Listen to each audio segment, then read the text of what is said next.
Hello നമസ്കാരം.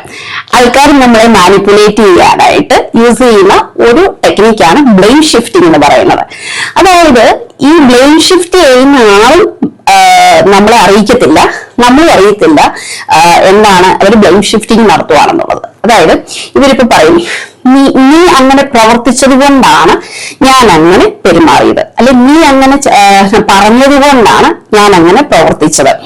അതായത് ആ മാനിപ്പുലേറ്റ് ചെയ്യുന്ന ആളുടെ ടാർഗറ്റ് എന്താണ്? നമ്മൾക്കൊരു ഫീലിംഗ് ഉണ്ടാക്കി കൊടുക്കണം, ഞാനാണ് കാരണക്കാരൻ, ഞാൻ കാരണമാണ് അയാളുടെ ബിഹേവിയർ ഉണ്ടാകാൻ കാരണമായത്.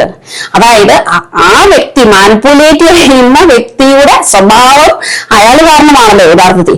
പക്ഷെ അയാൾ നമ്മളെ കൊണ്ട് ചിന്തിപ്പിക്കുക, എന്താണ് ഞാൻ അങ്ങനെ പറഞ്ഞത് കൊണ്ടാണ്, ഞാൻ അങ്ങനെ പ്രവർത്തിച്ചത് കൊണ്ടാണ് അയാള് അങ്ങനെ പ്രവർത്തിച്ചത്, ആ ബിഹേവിയർ വരാൻ. അതായത് ഒരു തെറി വിളിക്കാൻ, അല്ലെങ്കിൽ ചീത്തയായിട്ട് സംസാരിക്കാൻ, നമ്മളെ വേദനിപ്പിച്ച് സംസാരിക്കാനായിട്ട്, അല്ലെങ്കിൽ നമ്മളെ തള്ളുന്നത്, ഉന്തുന്നത്, അടിക്കുന്നത്, ഇടിക്കുന്നത് ഒക്കെ ചെയ്യുന്നതിന് കാരണക്കാരൻ നമ്മളാണ്.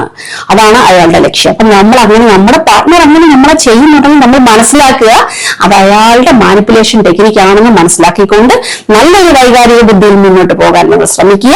എല്ലാവർക്കും നല്ലൊരു മാനസികാരോഗ്യം ആശംസിക്കുന്നു. സംസാരിക്കുന്ന ഡോക്ടറെ സംബന്ധിച്ചാണ് ലൈഫ് കെയർ കൗൺസിലിംഗ് സെന്ററിൽ നിന്ന്. Thank you.